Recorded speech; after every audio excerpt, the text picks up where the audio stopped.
Hello ladies and gentlemen, Asuka here, bringing to you another video for Conqueror's Play published by Horus Interactive.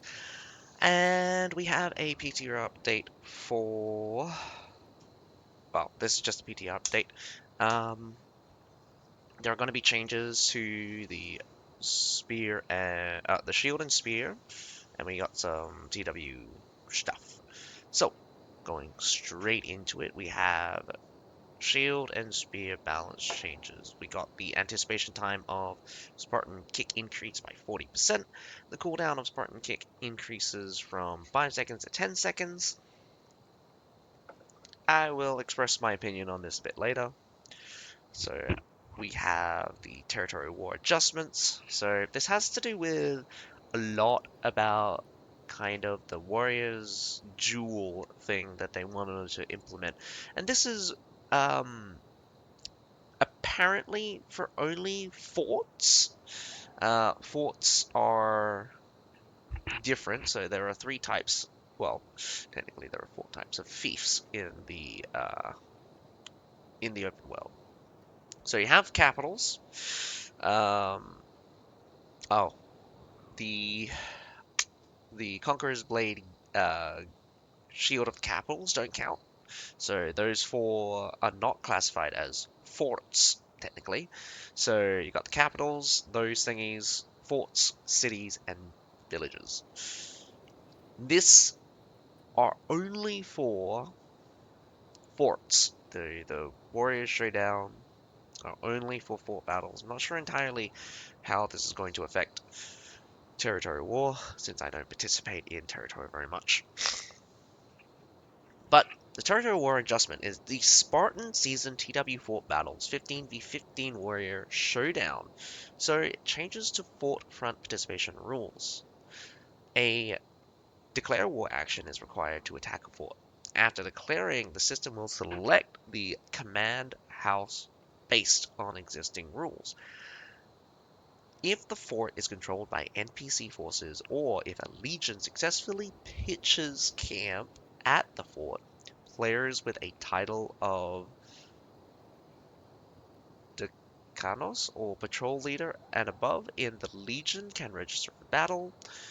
After the command house is determined, both sides have 5-minute registration phase to prepare for battle. Members of the Free Houses Alliance must register near or inside the fort. Legion players can use the reinforcement function to register remotely.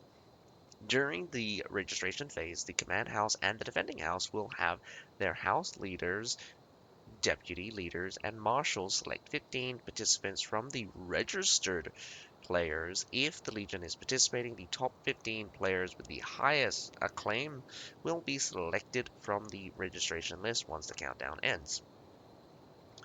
Once both sides have finalized their 15 participants or the registration phase ends, no further changes can be made. The battle will begin after a 30-second countdown. If either side fails to select the full lineup of 15 players, the remaining spots will be filled randomly from the registration queue. If the attackers fail to register 15 participants, the attack is considered a failure and a new command house will be selected. The new command house will be determined based on the reputation ranking of the houses that declare war. If the defenders fail to register 15 participants, all registered players will enter the battle, even if the lineup is incomplete. Once the battle begins, no additional players can form the front. Alrighty, so continuing changes to fort battle rules. The capture rules in fort battles are identical to other territory war battles. There are 3 banners: the attacker's base, the central point, and the defender's base. Each banner requires 1 minute of uninterrupted control. After the capture phase, progress bar is completed to fully switch ownership. Each participating player has 2 respawn. Players cannot return to battle after losing their 3rd life. Units cannot be replenished during the battle. Units are determined based on what the player brings into the battlefield. Both sides have a limit on the number of artilleries they can deploy. Each player can set up to 3 artillery. Players can use artillery stored in their wagons. Defending players who have relay relocated their camp to the fort can use artillery from the supplies stored in the artillery warehouse. Level comes equipped with siege towers, battering rams, and trams. Territory War adjustment. So we have exclusive honor displays.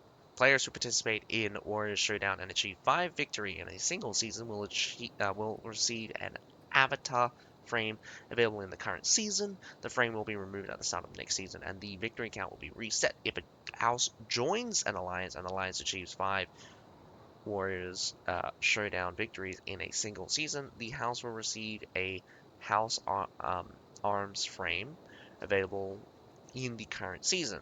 The house arms frame will be removed at the start of the next season, and the alliance victory count will be reset.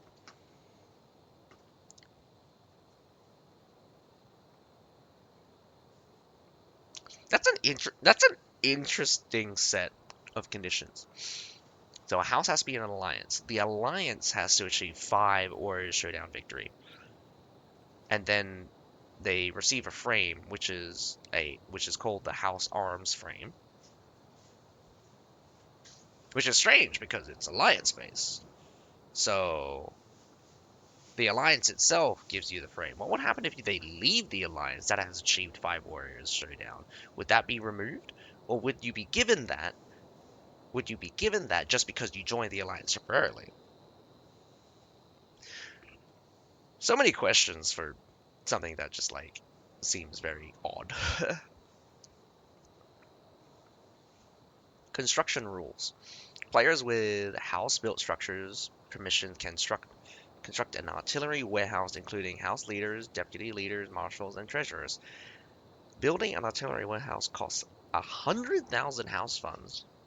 That's not an insignificant amount, by the way. Warehouses can only be built during territory wars or their um, preparation periods. A house can construct up to 3 artillery warehouses at the same time. Once construction begins, the warehouse requires 300 seconds to complete and will automatically self-destruct after 7,200 seconds. So 3 hours? Or am I getting that wrong? Ugh, grab a calculator out. 7,000 divided by 60 is 120 minutes. That's 2 hours. All right. I apparently am really bad at math for some reason right now. So, 120 minutes. That's 2 hours. So they last the whole territory war. So, so this is a new construction because we already have the ruling flag, the field camp. I think those are the two things. Rolling flag, field camps, and now we have artillery warehouse. So, it's going to tell us what the artillery warehouse is. Storage and retrieval rules. House members can deposit non-bound artilleries from their wagon into the artillery warehouse. If a member retrieves their own deposited artillery, it remains non-bound. If a member retrieves artillery deposited by others, it becomes bound. Additionally, the original depositor earns house contribution based on the quality of the artillery. A maximum of 40 artillery can be stored in the warehouse at any time. Each member has a maximum of 4 artillery retrieval slots. Retrieving 1 artillery piece consumes 1 retrieval slot. When retrieval slots are insufficient, artillery cannot be retrieved. The retrieval button will be invalid. 1 retrieval slot regenerates every 60 seconds up to maximum of 4. Oh, okay. That's weird. So, that's weird. I thought that would kind of huh. It's a kind of cool concept kind of thing where, oh man, basically what's going to end up happening is that you'll have feeders that go back and forth from nearby camps and stuff. Instead of pushing the camps, you just have feeders that just pump artillery into the camp. And then you have the guys who are battling, instead of having them to run back, They just go to these camps, retrieve the artillery, and just go straight back into battle. Because when you get killed, there's a downtime of 3 minutes anyway, so it's just like you pick up four artillery, you'll probably be able to pick up five artilleries by then, and then just go straight into battle. So this is a good way to kind of get a supply line going. Um, is it going to be fun? Maybe, I don't know. Like, defenders have always had the advantage, especially if they had their camp inside the fiefs, to use almost an unlimited number of artillery. I mean, I myself, I placed down something like 20 culverins in a single TW. I'm pretty sure people have like placed down way more than that in a single battle, but like imagine if there were 20 of me. That would have been 300 pieces of artillery just from the defenders in a single battle. And kind of like this will kind of be like the same thing where people can easily just fund artillery straight into the battle, or much closer to it. So people will be either less stingy or um, or be more aggressive with their artillery, which I think is one of the things that um, is probably what the developers want, is people to use artillery more. Uh, there are people with plenty of artillery stocked up, and personally, I have plenty of artillery stocked up, but most of it's going to be bound. All right, we got territory war adjustment. Oh, and also like this keeps it safe as well. If you have a lot of unbound artillery moving to and from a place, like you don't have to have that burden of being attacked and stuff. So like, if all of the unbound artillery is being placed inside the warehouse, I'm assuming that there might be rules about this warehouse being attacked and then switching. That would be kind of cool. Like instead of this warehouse being completely destroyed or something, or maybe it does get completely destroyed and all the artillery inside of it gets destroyed. Oh wait, sorry. The destruction rules are right in front of me and I didn't read it. An artillery warehouse can be destroyed in three ways: manual destruction by the house leader, deputy leader, marshal, or treasurer, reaching the time limit. Defeat in the front battle. The warehouse follows the same battlefield level and rules as a field camp. Alright, that's interesting. When a warehouse is destroyed while still containing artillery, 15% of the artillery will be randomly removed by the system. The remaining artillery will be returned to the supplies of the players who originally stored it. Oh, okay, that's a bit lame. That's a bit lame. Only 15% of the artillery will be destroyed, which I think I think they I think it would have been fun if it was just like destroy 50% of it, and instead of destroying the artillery warehouse, they should make it that whoever destroyed it, the house that destroyed it or got the highest uh kill count kind of score thing, um it becomes like a it becomes like a or it evolves into like a destroyed warehouse where the house that destroyed it claim the artillery inside under the same rules, and all of it becomes bound. That would be really funny. That would be kind of cool. Um, so you have like so you'd have like entire wars just based on artillery. But it would be like also hilarious that like it's just 40 pieces of artillery, and the people inside the artillery camp could just deploy it, which is also just really stupid. So it's just like attacking the artillery warehouse so that they would deploy the artillery when they defend it, so that it's not being used other places. So uh, there's a lot of fun things that could happen. But um, territory war is just not really my forte. All of these things kind of like are cool things to think about. Whether or not they're going to matter, you're gonna have to ask someone that more versed in Territory Wars. I think this is an interesting concept. I definitely do think the Warriors Showdown is much better, and I can see this. I can see these Warriors Showdown just kind of being a more fair, kind of like a more fair way to handle territory wars. I feel like this is the kind of changes that people have been asking for, and we'll see them in a very in kind of like a trial phase right now. If it gets pushed to all territory war battles, I think that would be cool. The one thing that really gets me is the two lives, units, and selection of the 15. This is really important because I don't think any attack's gonna have anything less than 15 players, especially in like larger or in just like any houses that houses normally have 100 people, so 100 people will definitely come in. The only problem is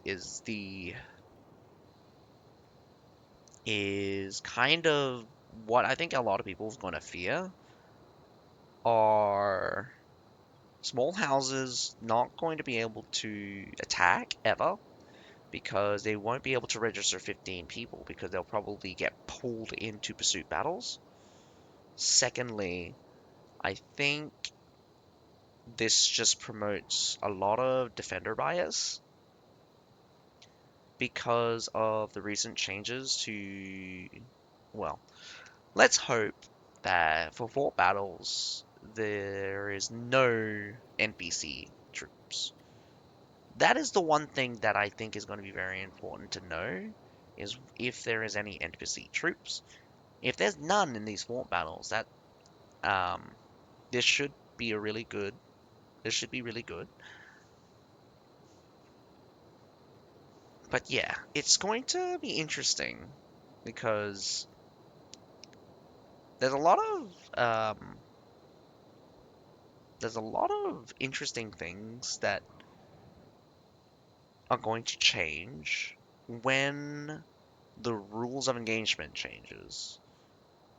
How territory war battles end up is going to really depend on how people adapt to the rules. It could end up just being kind of like a traditional fief battle kind of thing. But the cool thing here is that it's a bit of a back and forth. These flags are always in contention, so it's just like Territory Wars is kind of cool because the X flag can be captured by either side, and it pushes the spawn points back or forward, those kinds of things, for the attackers. So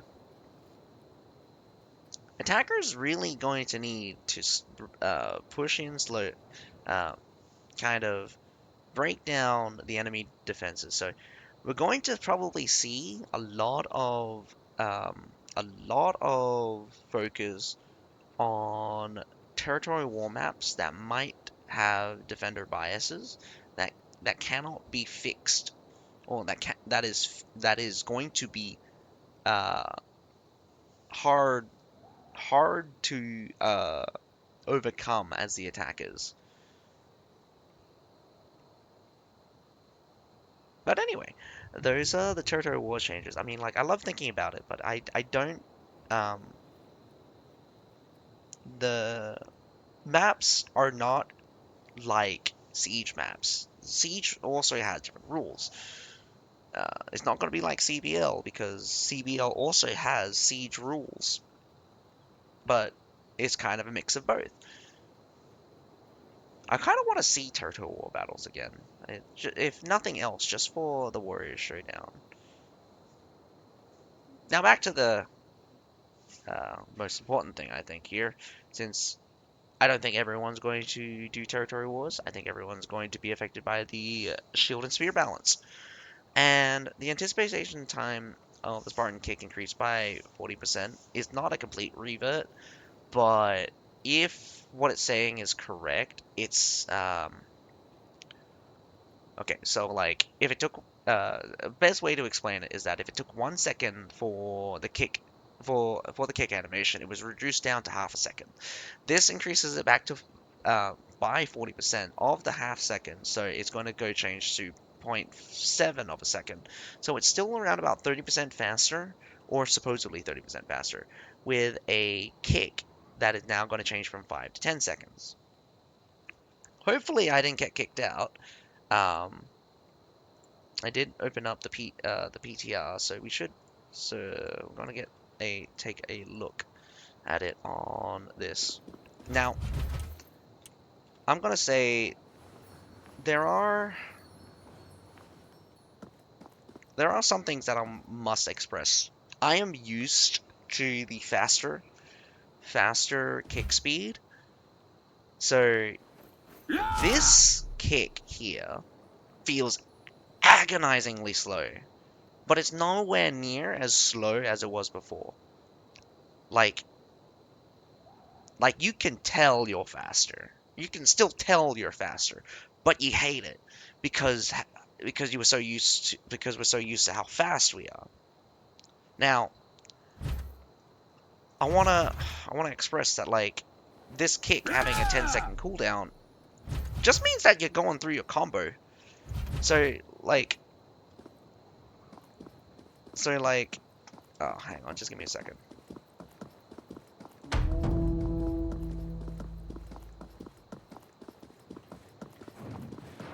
So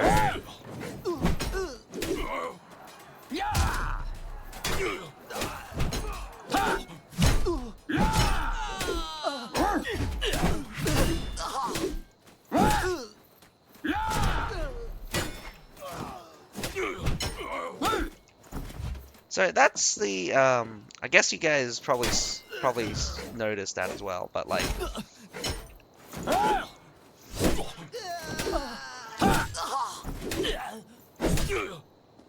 that's the one thing that always just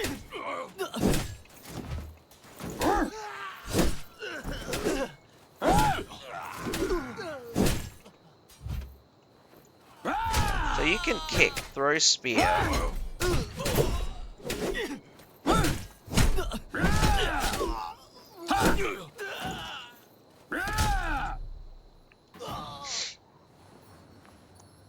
It's still fast.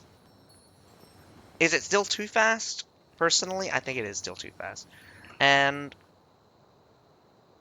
like the 10-second increase cooldown is kind of cool because it just means you're going through your combo, and your entire combo lets you get that thing. So if you got a kick, you can always start with a kick. If you don't have a kick, you can still get the kick. So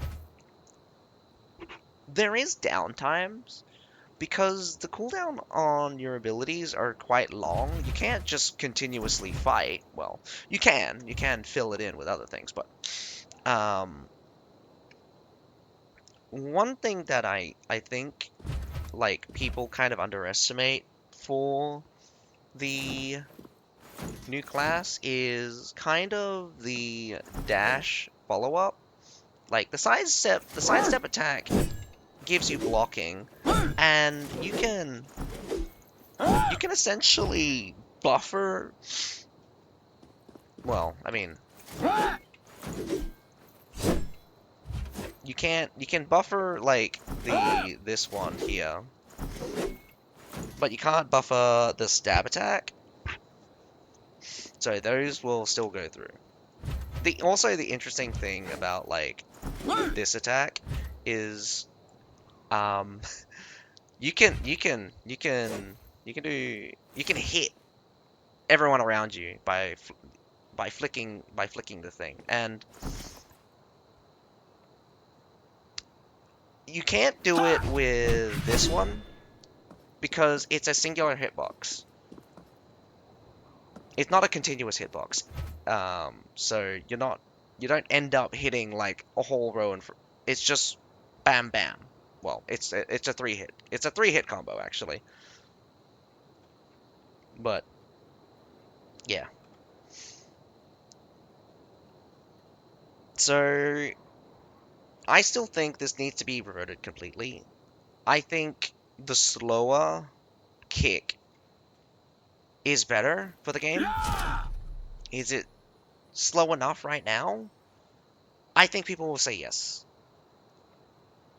I think the cooldown increase is actually really good because it sets up the class to be very um, kind of like very structured how you want to do your combo. You want to obviously, I mean, if you have a horse, throw, bam.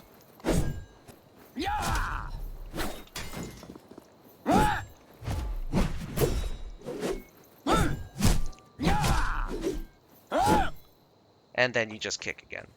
One thing that I also found really funny is, oh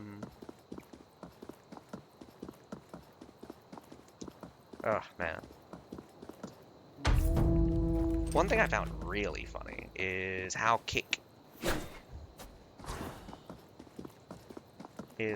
the kick follow-up is the actually cancelled into the rush.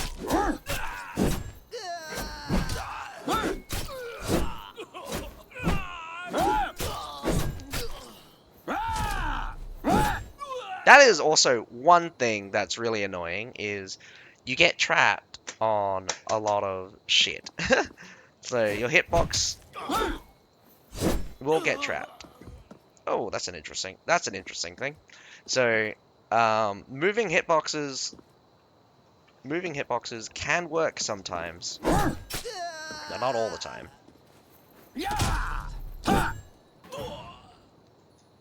So I find that really funny that they kind of did fix that, or they're trying to make it a thing work. So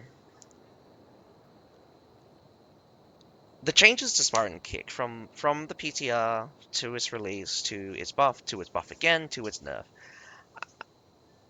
There's a lot still to think about.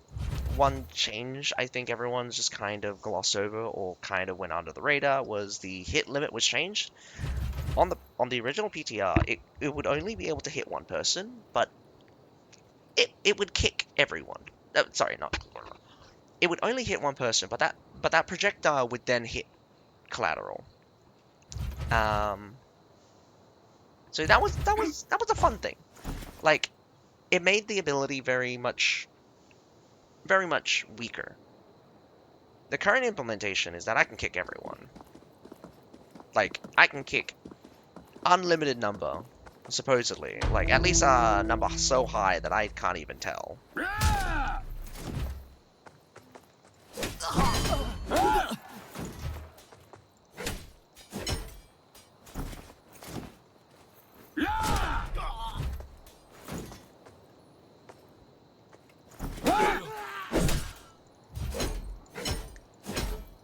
And that's really strong, considering that they're still all projectiles. I feel like they feel like all projectiles, but maybe I'm wrong about that. Maybe only one is a projectile, and then the rest is just like just get thrown. Obviously, I want to still express that the class is still strong. Even with this nerf, I feel like the kick is still fast. The 10 seconds is basically um is really easy to adapt to because for me anyway, I didn't kick every 5 seconds. A lot of people who have the epic armor sets kick as often as they can. They block and only kick. They only use their abilities to follow up on kicking someone, and that kind of makes sense because again, like you just would just use your ability, but you burn through your abilities really fast because you don't use the comboing. So So people will have to adjust to the cooldown, and I think the cooldown will be the biggest impact on the class. I still feel that it it needs more time for people to get used to the class, but we're in a stage where I would say people are still having fun with the class. You need to get out of kind of like the honeymoon period, the period where people just gonna be like, "Oh, disgusting. This is like, oh, this is so bad. Why would I use this?" Or like, "Oh, this is so much fun. We should buff it more." I don't know how to express this. Like, I am definitely feeling that people want this class to be good. It is already good, but I feel like the changes that have come has pushed it over the top. It is a very much more adaptable class. It is very much a class that has a lot of advantages. I still feel like they shouldn't have buffed it the way they did, or at least the first round of buffs shouldn't have gone. Sorry. The first set of buffs were okay. They're not entirely as um, impactful as I expected, but the second round of buffs were very much so. Um, Obviously, the changes to Spartan Kick that went under the radar was pretty much one of the core flippers, I think, where that would sent it over the edge. But its core kit probably still ended up being much stronger in a duel scenario than it is against units because of limitations in terms of its damage. And that's pretty much with all classes. They have this weird thing where against a single target, this thing does a lot of damage, really. But when you're hitting a lot of units, you're dealing no damage, and especially against some of the tankier units. Obviously, you don't have very much options to simply break a shield unit. Your Ares Retribution concussion is actually not very long. You'll get in a basically one free attack, and then they'll stop blocking again. But your kick will obviously change that. I am kind of going back and forth on this, but I like playing the class, but I definitely do feel like it's overtuned. There's so many things and so many. It's very flexible, very adaptable in any scenario, and there's plenty of advantage that I can take use of. I don't think I can play any other class now, just because of how much better this class is. And I think what I want to take away from this is that other classes should be structured like this class. I think we should see a rework to all of the classes' basic attacks, all other classes running attack, and have them combo with similarly like how the Spartan class does. Though I must say, I do want to get rid of the sidestep block. Sorry, the sidestep attack block. Let me explain because the sidestep attack block makes countering this class from dashing towards you impossible to deal with.